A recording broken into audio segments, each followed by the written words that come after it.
241장이고요. 241장 우리 4절 함께 부르겠습니다. 모든 슬픔 고통 벗어버린 후에 나 영원토록 살겠네. 검은 고 들고서 함께 찬송할 때 우리가 서로 만나겠네. 우리가 서로 만나겠네. 검은 고 들고서 함께 찬송할 때 우리가 서로 만나겠네.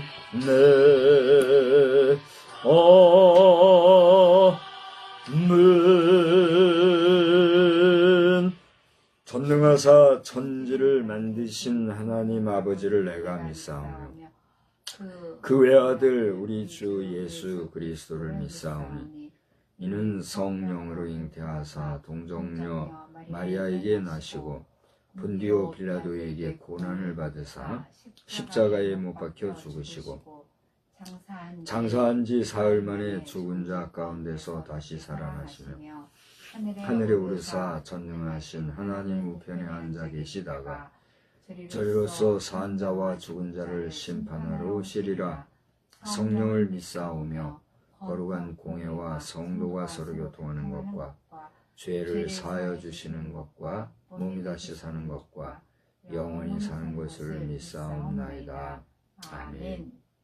우리 찬송가 243장을 부르겠습니다. 243장을 부르시고 우리 한번 성미기도 제목을 조사서 다 같이 합심해서 기도합니다.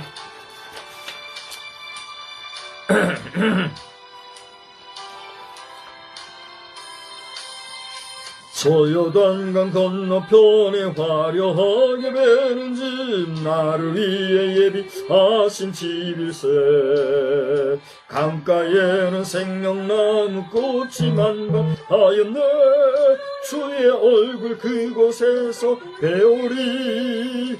주의 얼굴 배우리. 주의 얼굴 배우리. 슬픔 하나도 없고 금빛 찬란한 데서 구속하신 주의 얼굴 배우리. 주가 내게 부탁하신 모든 역사 마친 후 예비하신 그곳에서 쉬겠네. 성도들이 주의 영광 할렐루야 부를 때 나의 음성 그 노래에 답하리. 주의 얼굴 배우리. 주의 얼굴 배우리. 슬픔 하나도 없고 금빛 찬란한 데서 구속하신 주의 얼굴 배우리. 먼저 떠나 그곳에 간 사랑하는 친구들 나를 기다리고 있으리로다. 세상 길을 다 간 후에 나도 여기 올라가 그곳에서 우리 함께 살겠네. 주의 얼굴 배우리. 주의 얼굴 배우리. 슬픔 하나도 없고 금빛 찬란한 데서 구속하신 주의 얼굴 배우리. 이 세상에 머물 동안 주의 이를 힘쓰며 주의 구원함과 은총 전하고 나의 생명 마치는 날 저번 향해 올라가 주의 얼굴 그곳에서 배우리. 주의 얼굴 배우리. 주의 얼굴 배우리. 주의 높고 금빛 찬란한 데서 구속하신 주의 얼굴 배우리. 거룩하시고 자비로우신 하나님, 오늘 저녁 시간에도 저희들이 합심하여 주님 앞에 기도하는 가운데 주의 뜻을 구하고 주의 마음을 확인하고자 하는 귀한 시간을 주신 것 감사합니다. 저희들이 여러 가지 기도 제목들이 있겠으나 이 시간에 특별히 우리 성리 기도 제목을 조차 같이 기도하오니 우리의 기도를 들어 주시옵소서. 대통령과 국무위원들이 당한 어려움과 곤란이 정말 극심한 가운데 있는데 이런 가운데 하나님의 부르심과 우리 국민의 안정을 그리고 간구하는 하나님 이 나라와 이 민족을 불쌍히 여겨 주시옵시고 속히 오늘의 이 곤란한 정국이 바로잡혀갈 수 있도록 하나님께서 온전히 인도하여 주시옵소서. 주한 미군을 도우시고 또 우리 러시아와 우크라이나 전쟁 이후에 국제적인 전쟁이 없도록 또 이 전쟁이 속히 잦아들 수 있도록 하나님 이 지구촌 각 나라와 민족을 주님 불쌍히 여겨주시면 간절히 빌고 소원합니다. 이제 또한 국정 혼란 야구 세력들을 쇠퇴하게 하시되 정치계의 전문 꾼들이 손을 대게 하시어서 사람의 힘으로 인력으로 아니 되는 가운데 있사오니 우리 사람들이 하지 못하는 이 모든 일들 하나님이 휘저어 주시어서 사람들의 마음을 움직이실 뿐 아니라 또는 그 마음을 혼잡하게 하시어서 모든 일들이 어그러지는 일이 없도록 또 아버지 하나님의 긍휼과 자비로 함께 해주시기를 간절히 빌고 소원합니다. 우리는 지금 대림절 기간을 보내고 있는 가운데 있는 줄 아오니 이 기간 중에 국내의 어지러운 상황들이 안정화되게 하시어 성탄절이 피로물 들지 않고 오히려 평화로 넘쳐나는 그런 귀한 성탄절이 되게 하여 주시옵소서. 이러한 때에 우리 교회의 여러 거룩한 직분자들이 세움받은 것 이때를 위함이 아닌가 우리가 돌아보게 하여 주시옵시고 저들이 있는 재단에서 가정에서 온전히 충성함으로써 주께 영광되는 심령들이 되게 하여 주시옵소서. 부족한 종 영과 육을 굳건하게 붙잡아 주시어서 강건함 가운데 평강 중에 이제 많지 않은 우리 가족이지만 가족들을 잘 이끌어가는 능력 있는 사역을 감당하도록 주님 도와 주시옵소서. 또 부족한 종에게 주신 사명을 감당하기 위하여 필요한 사람들, 물질들, 또 환경들을 허락해 주시어서 속히 그리고 굳세게 주신 일 잘 감당할 수 있도록 은혜로 함께하여 주옵소서. 예수님의 귀하신 이름으로 기도드리옵나이다. 아멘. 우리 하나님의 말씀은 이사야서에서 보겠습니다. 이사야서 35장입니다. 이사야 35장 1절로 10절. 이사야 35장 1절로 10절을 찾아서 우리 한 절씩 교독하겠어요. 광야와 메마른 땅이 기뻐하며 사막이 백합화같이 피어 즐거워하며 무성하게 피어 기쁜 노래로 즐거워하며 레바논의 영광과 갈멜과 사론의 아름다움을 얻을 것이라. 그것들이 여호와의 영광 곧 우리 하나님의 아름다움을 부리로다. 너희는 약한 손을 강하게 하며 떨리는 무릎을 굳게 하며 겁내는 자들에게 이르기를 굳세어라. 두려워하지 말라. 보라 너희 하나님이 오사 회복하시며 갚아주실 것이라.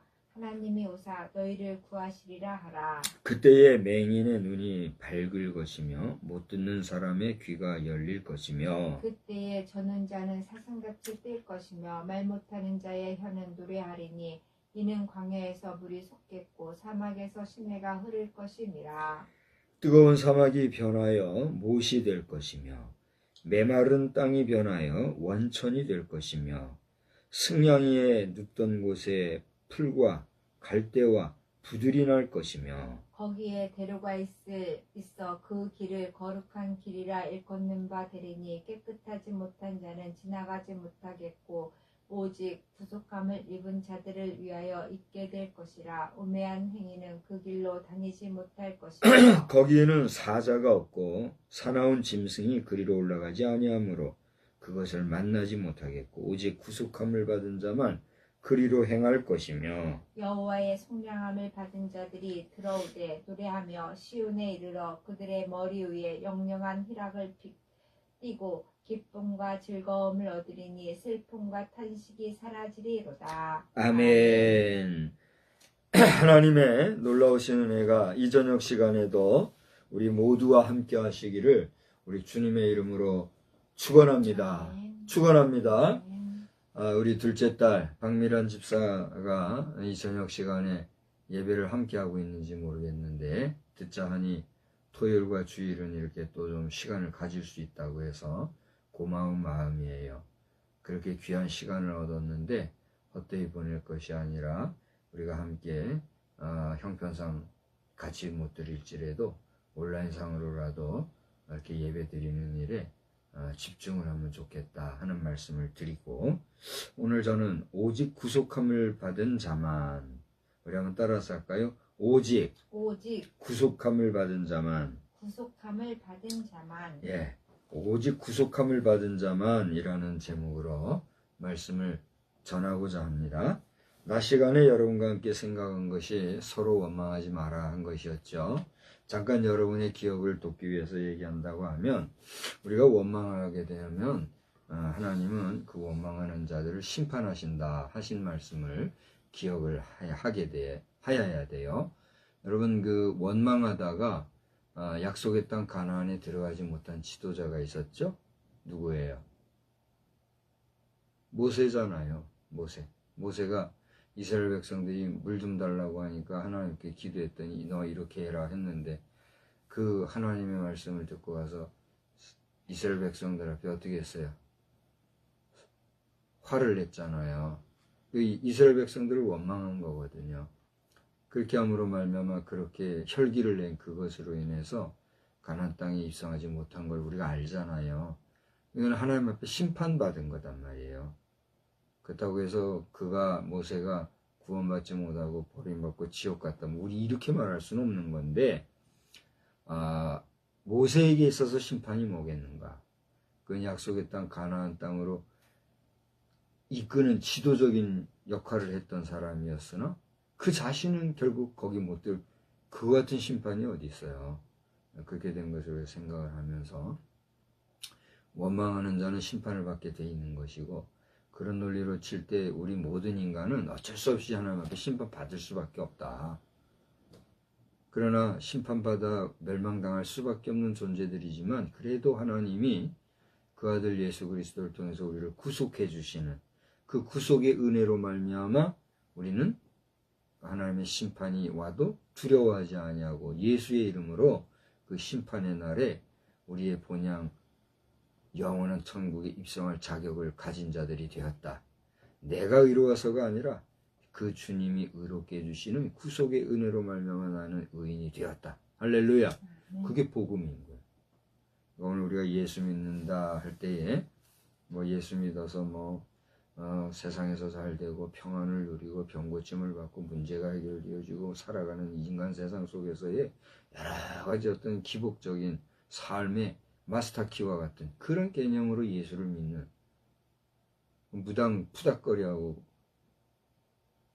미신숭배하듯이 말이죠. 그렇게 하는 예수 믿는 게 아니라 근본 죽을 수밖에 없는 죄 가운데 있는 나를 구원해 주시고 그렇게 구속받은 우리로 하여금 하나님 나라에 갈 수 있는 자격을 주셨다. 영생을 선물로 주셨다. 할렐루야. 그것이 우리 주님의 구속의 사역이었고 구원의 완성이었으며 그것이 우리에게 복음이라는 사실 분명히 믿고 나아가는 우리가 되기를 바랍니다. 이렇게 심판하실 우리 하나님은 어떤 하나님이시에요? 여기 성경에서는 시편을 통하여서 여호와라 표현하면서 여호와 하나님은 우리로 하여금 여러 가지 인간이 할 수 없는, 인간이 부족한, 인간이 한계가 있는 상황 속에서도 그 모든 문제를 해결해 주실 분이라는 사실을 우리에게 적시하셨어요. 그죠? 적시했다는 말은 무슨 얘기예요? 분명하게 알려주셨다는 얘기예요. 그 하나님을 우리가 의지하고 그 하나님께 소망을 두는 자가 어떤 사람이에요? 복된 자다. 그 하나님을 인하여 여러분 복된 심령 다 되시기를 주의 이름으로 축원합니다. 그런 가운데 이제 우리 주님이 이 땅에서 오셔서 행하신 일들에 대해서 여러분 앞에 이야기하면서 주님이 행하신 그 모든 일들을 볼라치면 병든 자가 나음을 받고 문둥병자가 고침을 받고 배고픈 자가 배부름을 얻고 또 눌린 자가 자유하게 되는 이런 놀라운 역사를 주님이 친히 행하셨다 하는 역사를 우리가 마태복음에서 보게 되잖아요. 그와 같은 그 분위기, 그와 같은 변화의 역사, 그와 같은 새로워지는 은혜의 역사가 오늘 우리가 읽은 이사야서에서도 예언이 되어 있다는 얘기예요.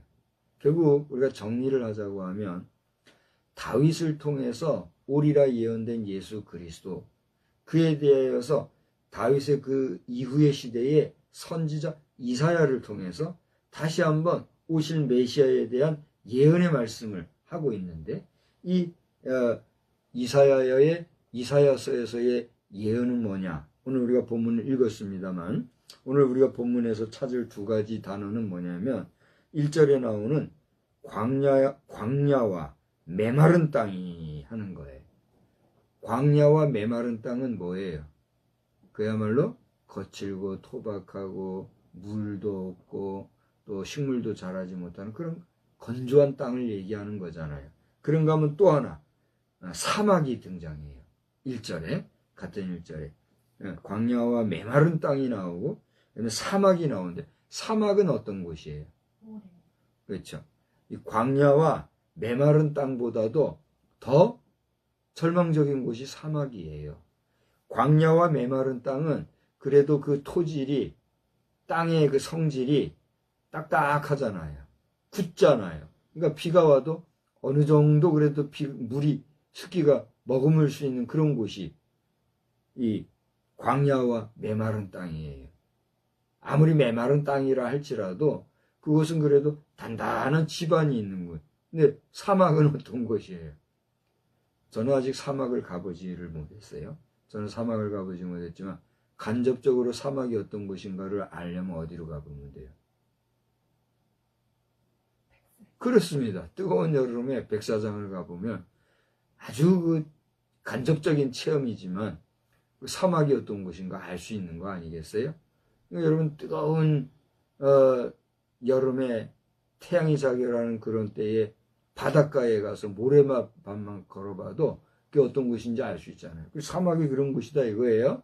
그런데 오늘 1절을 보니까 뭐라 그랬어요? 광야와 메마른 땅이 어떻게 해요? 기뻐하며. 사막이 어떻게 해요? 백합화 같이 피어 즐거워할 거다 이런 얘기했어요. 이거 가능한 얘기예요? 불가능한 얘기예요?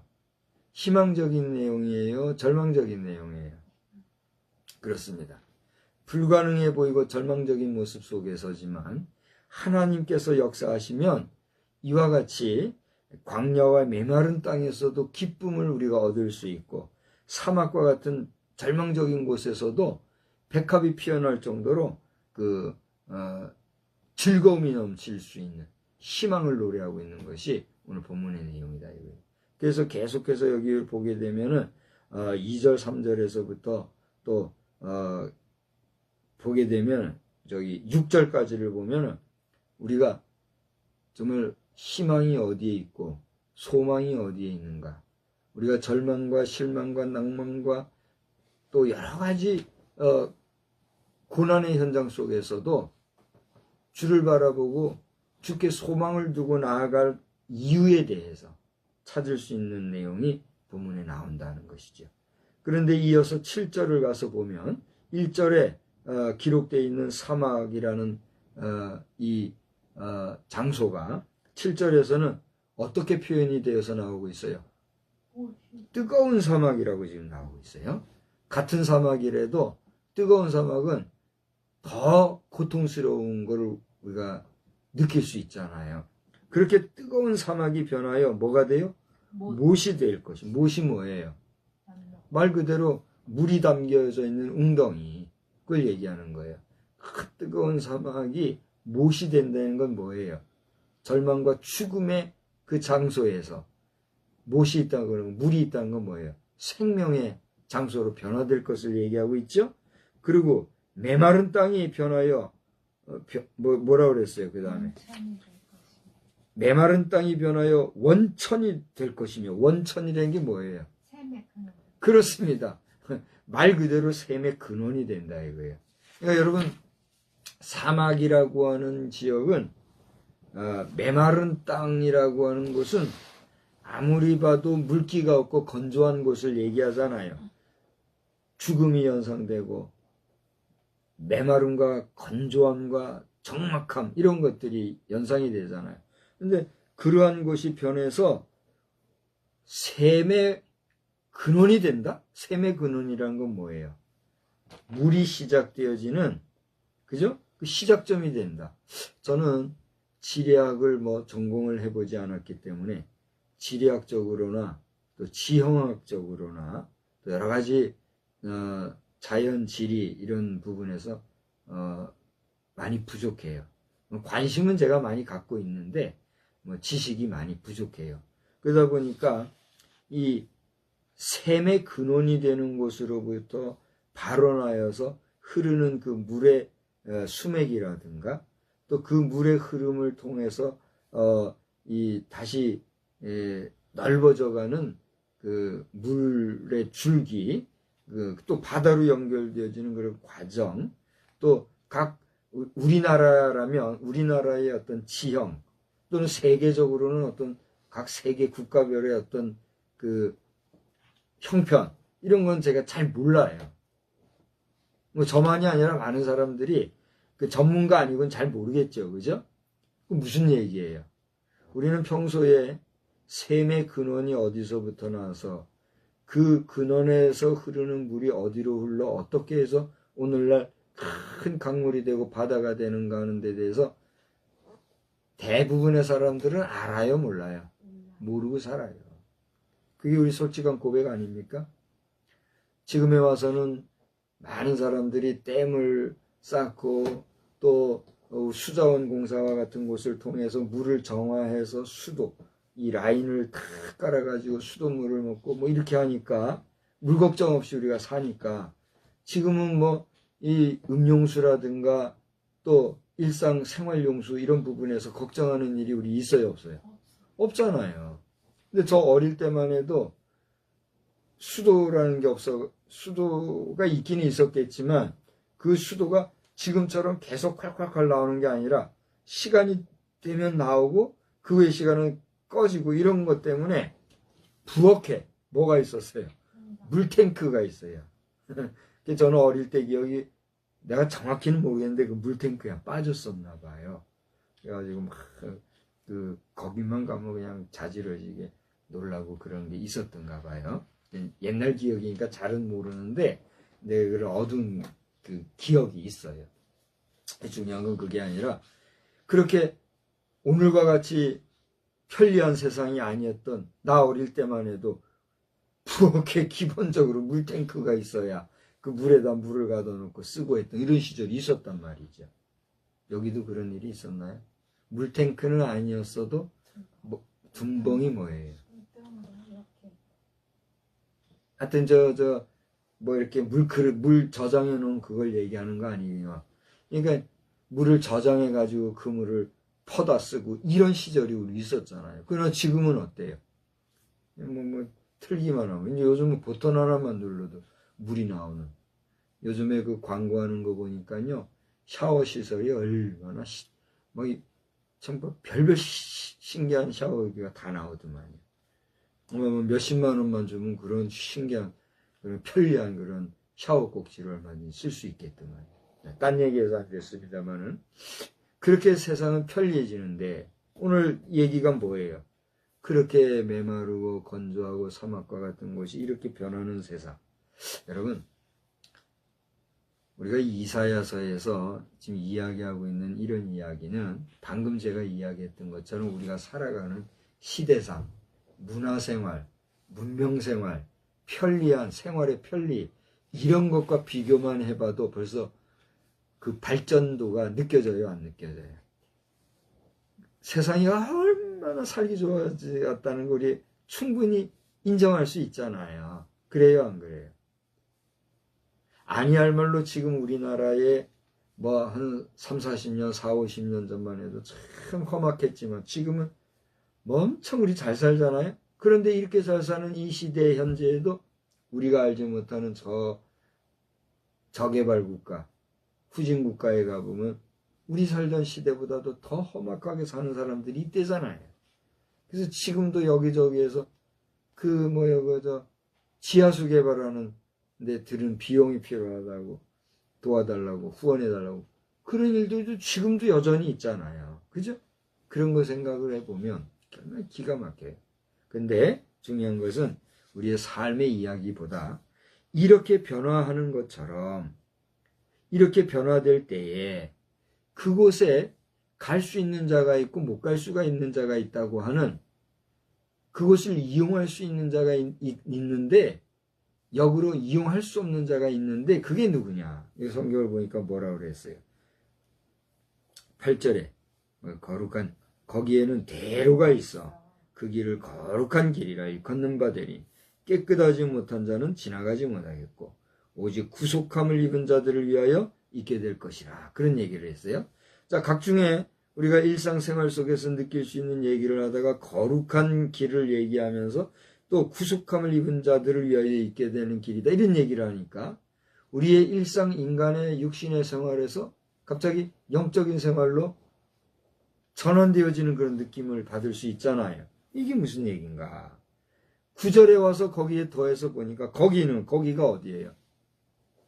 지금까지 얘기하고 있는 이 곳을 얘기하잖아요. 그죠? 그 앞에 있는 8절, 7절, 6절 이렇게 지금까지 설명해 오고 있는 이런 곳 그 곳에는 뭐가 없어요?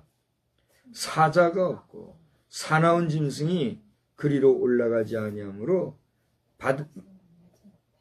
그 다음에 그것을 만나지 못하겠고 오직 구속함을 받은 자만 그리로 행할 것이다. 여기 지금 그 앞에 몇 절이에요?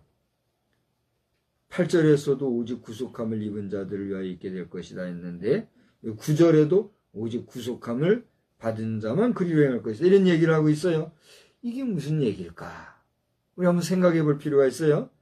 그러면서 10절에 와서 보니까 여호와의 속량함을 받은 자들이 돌아오되 노래하며 시온에 이르러 그들의 머리 위에 영영한 희락을 띠고 기쁨과 즐거움을 받으리니 슬픔과 탄식이 사라지리로다. 이런 얘기를 하면서 우리 인간 세상 속에서는 이러한 기쁨과 영원한 희락의 삶을 살 수 있는 영역 또 그러한 수완을 충분히 살 수가 있어요, 없어요?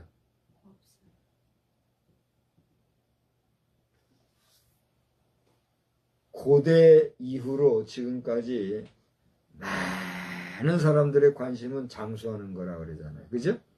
장수하기 위해서 별별 몸에 좋다는 건 다 먹고 또 어느 나라의 왕은 우리나라에다가 사람을 보내가지고 불로장생약을 구해오라고 해서 그걸 먹고 그랬대잖아요. 지금도 드러내놓고 표를 안 해서 그렇지 우리 나이 드신 연만한 분들 가운데는 돈이 얼마가 들어도 몸에 좋다는 거 건강에 좋다고 하면 뭐라도 사서 먹으려고 하는 사람들이 즐비하잖아요. 그렇잖아요? 그렇게 장수하고 오래 살고 건강하게 살라고 하여도 우리 인간은 어떻게 돼요? 결국 나이가 들면은 힘들게 살잖아요. 오늘도 우리 병원에서 제가 설교하면서 가만히 내가 제일 막내더만. 그죠? 거기 제일 뒤에 그 젊은 분 한 분이 있지요. 왜? 그분도 나이가 꽤 됐지. 60 중반 된 거죠. 이게 최소가 60 중반 그 위로 70, 80, 90대 이렇게 되신 분들과 예배를 드리면서 가만히 생각을 해보니 그분들의 삶이라는 거는 그동안 얼마나 많은 경험들과 또 우리 세대에 비하면 참나 험악한 세월을 살아온 거잖아요. 그분들의 수고로 말미암아 우리가 이만큼 지금 누리고 사는 거 아니겠어요? 그러니 우리가 살아온 삶도 아까 잠깐 얘기했지만 나 어릴 때 시대 생각하면 참 기가 막힌 거잖아요. 근데 지금은 그게 옛날 이야기듯이 이만큼 살고 있는데 그분들의 수고라는 것은 참 엄청난 거 아니었어요? 그죠? 보세요. 그리고 지금 병원에 이렇게 있다고 하는 것도 그게 쉬운 게 아니더만요. 제가 보니까.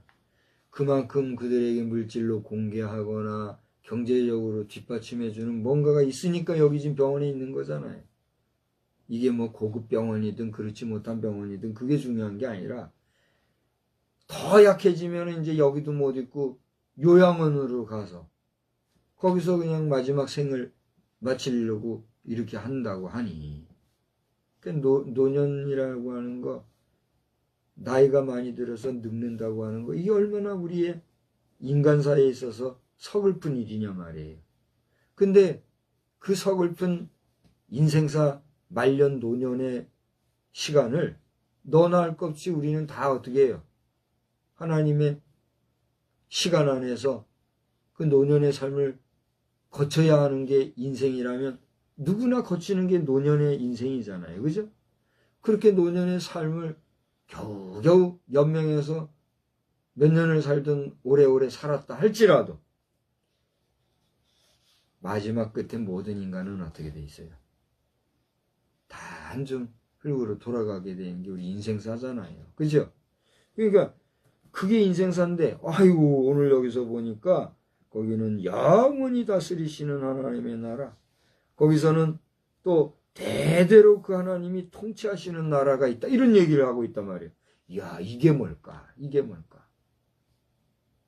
벌써 지금으로부터 적어도 3, 4천 년 전에 선지자 이사야를 통해서 예언하신 이 내용을 보게 되면 장차 다시 오실 메시아에 대한 예언도 있는가 하면 그 메시아가 다스리시는 통치하시는 나라에 대해서도 여기 지금 묘사하고 있다는 얘기죠. 할렐루야. 그러니까 오늘 우리는 이 대림절 기간을 지내면서 과거의 선지자들로 또 다윗왕과 같은 왕을 통해서 예언되어 주신 예수 그리스도의 오심과 그분의 다스리심과 통치하심과 그분의 심판하실 것들에 대한 이 모든 것들을 우리로 하여금 기억하게 하시고 생각하게 하시고 또 이 모든 것들을 통하여서 우리의 삶이 경건하기를 원하시는 주의 마음이 오늘 여기 성경에 기록되어 있다는 사실이에요. 아멘. 근데 오늘 분명하게 우리에게 얘기하고 있는 건 뭐예요? 그렇게 영원히 다스리시는 우리 하나님의 통치하심이 있는 그곳에는 누구만 갈 수 있다고요? 오직 구속함을 받은 자만이 갈 수 있다. 이런 얘기를 했는 거예요. 그런데 이 이야기는요, 이 이사야서에만이 기록되어 있는 게 아니었어요. 여러분, 이 이사야서가 쓰여진 이후에도 거의 한 2000년 전, 지금으로부터 봐도 또 한 2000년 전이에요. 이사야서가 쓰여진 게 정확히 기록 연대를 제가 외우지는 못해요. 외우지는 못했는데 주전 거의 한 2000년 전 이렇게 올라가요. 그때 예언된 내용대로 예언된 메시아가 나셨는데 잘 봐요.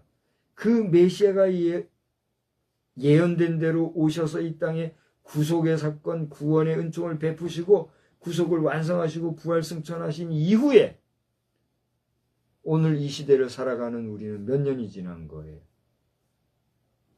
2024년이 지난 거예요. 그러니까 이제 더 깊이 따지자면 2024년이 아니죠. 예수님이 33세에 그렇게 사역을 마치셨으니까 거기서 빼야죠. 그죠? 그러면 1900 거의 2000년에 가까운 1900 몇십 년 된 거잖아요. 그래요? 안 그래요? 그러니까 1900 몇십 년 전에 그 예수님이 부활승천하신 이후에 그 예수님이 부활승천하신 이후에 또다시 지상에 남아있는 그의 제자 누구? 요한에 의해서 쓰여진 게 이 요한계시록이죠. 그 요한계시록은 예수님이 가신 이후에도 주후 몇 년도에 쓰여졌는지 제가 뭐 또 오늘 그걸 못 봐서 모르겠어요. 근데 그것도 이제 계산을 해보면 거의 2000년 전에 지금 쓰여진 이 요한계시록, 그 요한계시록에도 보니 한번 이제 펼쳐보세요. 요한계시록 21장을 보니 거기는 어떤 내용이 있어요? 거기에는 오늘 이사야 선지자가 기록하고 있는 그곳이 어딘가? 이 요한을 통해서 우리에게 가르쳐주고 있는 곳은 어디라고요? 새 예루살렘. 따라서 합시다. 새 예루살렘. 새 예루살렘이다 하는 거예요. 예수님이 나신 곳이 어디예요? 이스라엘 땅, 예루살렘, 베들레헴이라고 하는 곳에서 나셨잖아요. 그죠? 베들레헴이라고 하는 유대 땅 지역에서 나셨는데 예루살렘 성 안에 있는 베들레헴인 거죠. 그죠?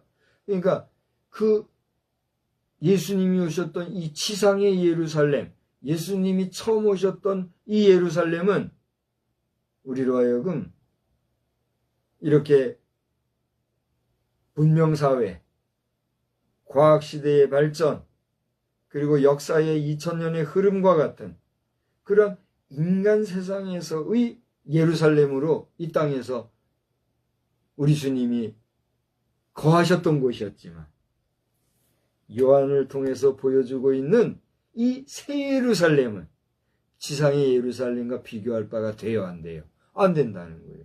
그래서 여러분이 이 요한계시록 21장을 잘 읽어보시면 거기 특별히 21장 1절에는 새하늘과 새 땅이라고 하는 제목으로 우리에게 소개를 해주면서 그 새하늘과 새 땅의 그 감춰진 숨겨진 지명의 구체적인 이름이 뭐라고요?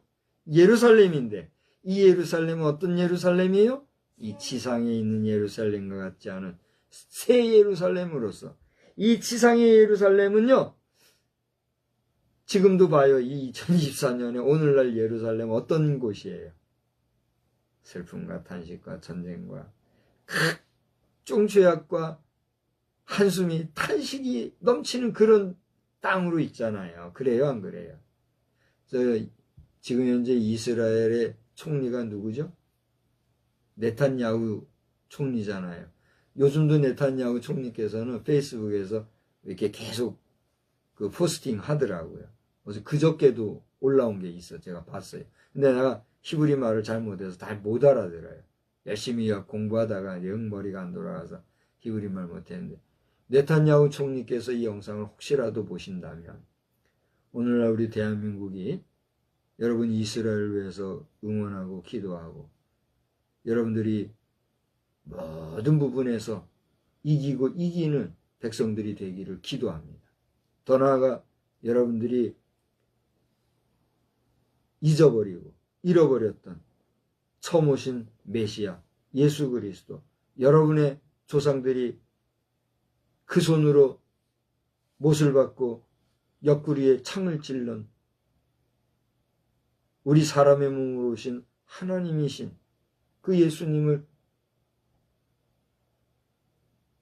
첫번 이스라엘 백성 여러분들은 배척했는지 모르지만 오늘 제2의 이스라엘이 된 우리 대한민국은 오늘날 이 시대지 말에 이곳 한반도에서 이스라엘을 축복하고 응원하고 있다는 사실을 아시고 이스라엘 백성들도 힘을 내셔서 모든 주변 지역 국가들로부터 인정받고 칭찬받고 여러분을 통하여서 평화가 도래하는 역사가 넘쳐나기를 주님의 이름으로 축복합니다. 아멘. 이스라엘도 회개해야 될 것 중에 하나가 동성애 문제예요. 이스라엘도 요즘 동성애자들이 여전히 그냥 춤추고 노래하고 길거리 다니고 그런다잖아요. 이스라엘 백성들 여러분들 그렇게 하면 안 돼요. 하나님이 심판이 임하는 걸 알고 두려운 줄 알고 진짜 여러분이 하나님의 백성이고 선택받은 백성이라고 그 후손이라고 생각한다고 하면 하나님이 하지 말라고 한 동성애 문제 성적 타락 속에서 그걸 인권이라고 하고 춤추고 그렇게 할 게 아니라 경건하게 깨끗하게 그렇게 살아야지. 안 그러면 하나님이 여러분 괴롭게 하는 거를 용납하실 수밖에 없다는 거 알아야 돼. 괴로움이 어디서 오나? 죄값인 거예요. 그걸 알아야 된다. 우리 대한민국을 위해서도 여러분 기도해 주시기 바랍니다. 지금 우리는 대한민국도 잘하는 것 같아도 속을 들여다보면 좀 엉망이잖아요. 그래요 안 그래요? 지금 우리나라에는 대통령도 지금 직무가 정지된 상황에 있어요. 사실상의 직무가 정지된지 여부는 나는 모르겠지만 지금 탄핵이 가결돼 가지고 그게 이제 탄핵이 완전히 방망이질 할 때까지야 아직은 기회가 있지만은 이래저래 지금 대통령 대행 체제로 지금 우리나라가 가고 있는 상황이 됐죠, 지금? 얼마나 어려운지 몰라요. 우리나라를 위해서도 어느 나라에서 누가 이 영상을 보든지 간에 보시게 되면 기도해 주시기 바랍니다. 자, 이제 좀 정리를 해야 될 것 같아요. 그래서 오늘 이 새 예루살렘으로 기록되어 있는 요한계시록을 와서 보면 그 앞부분에는 새하늘과 새 땅이라 이렇게 표현되어 있는 부분이 9절에서부터는 새 예루살렘이라고 하는 구체적인 이름으로 묘사가 되어서 10절로 12절을 보세요. 거기에 보면 이 당시에 말하자면 이 요한계시록의 저자인 요한을 그 새 예루살렘이라는 지역으로 이렇게 안내하고 또 데리고 가서 소개해주는 그런 내용이 나오는데 기가 막혀요. 여기 한번 봐봐요. 하나님의 영광이 그곳에 있어요. 그죠? 그런데 거기 보면 그 성의 빛이 지극히 귀한 보석 같고 그러면서 정말 형용할 수 없는 장소로 지금 묘사가 돼 있어요. 그런가 하면 여러분 그 13절에서부터 24절까지를 보면 거기 한번 봐요. 14절에 13절에 동서남북으로 있는 그 문에 이 성에 동서남북으로 펼쳐져 있는 그 문을 묘사해 주면서 14절에 보면은 그 성에 성곽이 나와요. 그죠? 성곽이 묘사되어 있고 16절에 그 성은 네모가 반듯하며 또 17절에 그 성곽 측량하니까 이렇게 나오고 19절에 그 성의 성곽의 기초석이 어떤 것들인가 또 22절에 그 성 안에서 내가 성전을 못 보았다. 23절에 그 성은 다 같이 한번 읽어봅시다. 해나 달의 비침이 쓸데없으니 이는 하나님의 영광이 비치고 어린 양이 그 등불이 되시네. 그러니까 우리 인간이 지금 켜고 있는 이 불빛도 이만하면 밝잖아요. 이 불빛에 비교가 안 될 바 없는 그 찬란한 빛이 비치는 그런 것. 이게 다 필요 없고 하나님과 어린 양 예수 그리스도가 빛이 되는 그 형용할 수 없는 그런 빛이 비치는 그런 곳이라고 묘사가 돼 있어요. 그러면서 25절로 27절에 뭐라고 그랬어요? 거기에는 낮과 밤이 없고 그죠? 사람들이 만국의 영광과 존귀를 가지고 그리로 들어간다. 그런데 27절에 보니까 여기는 아무나 갈 수 있어요, 없어요?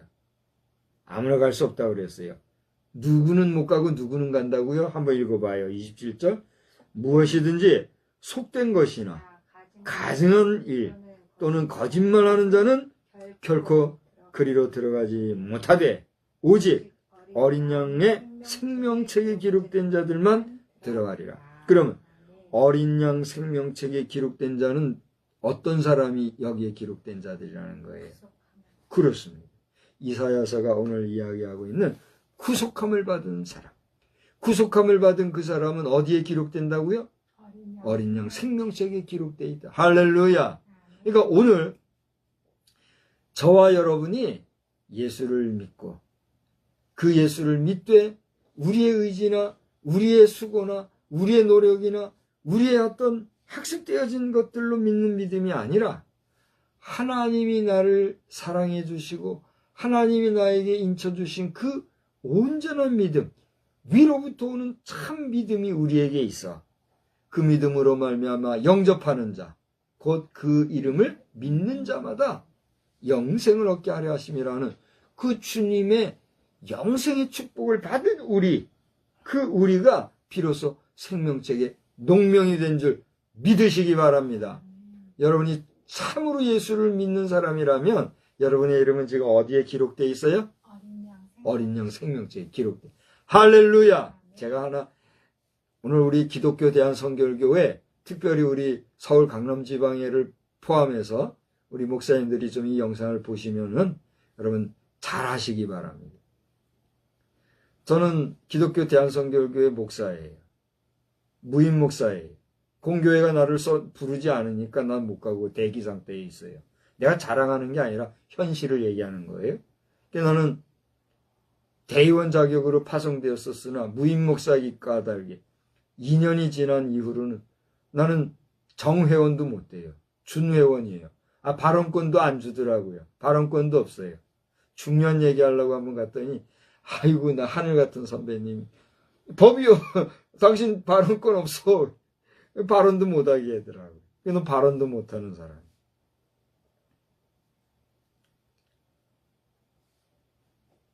그러나 나는 당당히 속해 있는 목사이기 때문에 내 이름 속자를 내 주소와 내 연락처를 다 써줬어요. 다 기록을 해라고 해서. 그런데 무임 목사가 된 이후 3년 차인가 4년 차인가 그때까지는 내 이름이 교회 주소록에 올라가 있었는데 그 뒤로부터는 난 지금 교회 주소록에 내 이름도 없어요. 우리 지방의 서기 목사님 실수했다고 보고 그냥 그럴 수 있다고 보니까 그럴 수도 있어요. 그죠? 그러니까 오늘 이 영상을 보시게 되면 다시는 그러지 아니하기를 바라고 나 이제 앞으로 다시 얘기할 거예요. 근데 제가 뭘 얘기하려나 하면 절 보세요. 내 이름 석자가 인간 세상 속에서는 기록하다 보면 누락될 수도 있고 잘못될 수도 있어요. 있는 자가 없을 수도 있는 거고 아닌 자가 들어와서 있는 채 할 수도 있어요. 그래요 안 그래요? 그게 인간 세상의 한계예요. 그러나 하나님 나라의 생명책은 이런 실수가 있을까요 없을까요? 없다는 사실이에요. 아멘?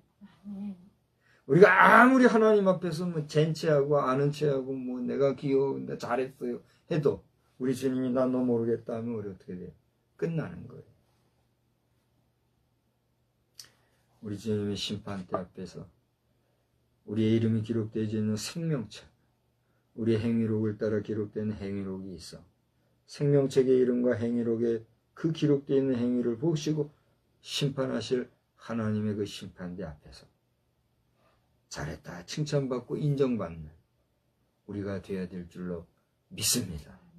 아무리 영원한 생명이 있고 여기 기록된 대로 별의별 호화로운 그런 찬란한 모습들로 영원히 이어져가는 천국이라 할지라도 거기 우리 못 들어가면 그거 우리하고 상관이 있어요 없어요? 없단 말이에요. 천국에 못 들어가고 거기와 무관한 자들의 갈 곳이 어디예요? 오늘 이 밤에 하나님께서 우리의 꿈속에서라도 나를 붙잡아 주시고 나와 함께 해주시고 내 사랑하는 아들아 내 사랑하는 딸아 우리를 품어주시는 놀라운 영적 은혜의 체험이 여러분에게 있고 여러분이 신령한 은혜의 삶을 살아 구속함을 받은 백성이요 하나님 나라 생명책에 그 이름이 기록된 하나님의 백성으로서 한 주간 승리하시기를 주님의 이름으로 축원합니다.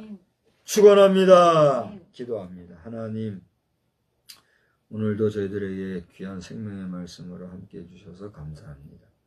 세상이 요란하고 특별히 우리 국가적으로 정치적인 요동하는 이런 현실 속에서 참으로 한숨이 나고 탄식이 나고 몸이 병이 날 정도로 괴로운 국가의 현실을 바라볼 때 많이 어렵습니다.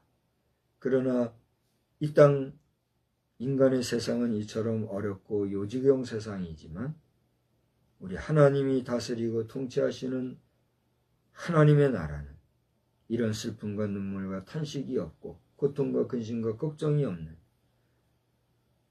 영원한 평강과 평화가 넘치는 복된 나라, 복된 하나님의 통치의 나라인 줄 믿습니다. 그 나라에 가기 위해서는 오직 어린 양 같은 보배로운 어린 양 같은 예수의 보배로운 피로 말미암아 구속함을 받은 자만이 갈 수 있다 하여 싸우니 오늘 이 시간에 우리 모든 믿음의 백성들 이 말씀을 듣고 주 예수를 영접하고 주 예수를 믿어 의로운 백성이 되었다 믿고 확신하고 아멘 하는 주의 백성들 모든 사람들마다 성령의 충만하심으로 함께 해주시고 그들의 삶이 경건하고 성결하여 하나님 보시기에 합당한 천국 백성, 하늘 백성으로 살아가는 복된 심령들이 다 되게 하여 주시옵소서. 이 밤에도 단잠 주시고 꿈속에서라도 우리와 함께 주시기를 원하옵고, 이 나라의 백성이 민족이 결례를 긍휼히 여겨주시고, 특별히 탄핵의 어려움 가운데 괴로움과 외로움과 고독함으로 몸부림칠 대통령을 지켜주시며, 그 주변에 그를 보좌하는 자들이 더 깨어 경성하여 충성하는 자들이 있게 하여 주시옵소서. 예수님의 이름으로 기도드리옵나이다. 아멘. 우리 찬송가 242장.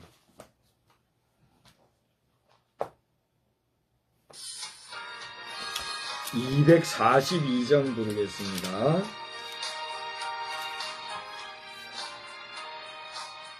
광무지가 장미꽃같이 피는 것을 볼 때에 구석함에 노래 부르며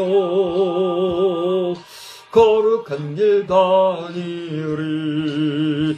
거기 거룩한 그 길에 검은 구름 없으니 낮과 같이 맑고 밝은 거룩한 길 다니리. 하나님의 아름다움과 그의 영광 볼 때에 모든 괴로움 잊어버리고 거룩한 길 다니리. 거기 거룩한 그 길에 검은 구름 없으니 낮과 같이 맑고 밝은 거룩한 길 다니리. 마른 땅에 샘물 터지고 사막에 물을 흐를 때 기쁨으로 찬송 부르며 거룩한 길 다니리. 아멘. 거기 거룩한 그 길에 검은 구름 없으니 낮과 같이 맑고 밝은 거룩한 길 다니리. 거기 약한 짐승 없으니 두려울 것 없겠네. 평안함과 즐거움으로 거룩한 길 다니리. 거기 거룩한 그 길에 검은 구름 없으니 낮과 같이 맑고 밝은 거룩한 길 다니리. 거기 죄인 전혀 없으니 거룩한 자뿐이라. 주님 주신 면류관 쓰고 거룩한 길 다니리. 아멘. 거기 거룩한 그 길에 검은 구름 없으니 낮과 같이 맑고 밝은 거룩한 길 다니리. 이제는 성부, 성자, 성령의 놀라우신 은혜와 은총이 구속함을 받은 성도로서 거룩하고 성결하게 살아가기를 다짐하고 나아가는 우리 모두 위에, 또 여러 가지 정치적인 국면으로 혼란을 겪은 우리 이 백성들 머리 위에 이제로부터 영원히 함께 계실지어다. 아멘.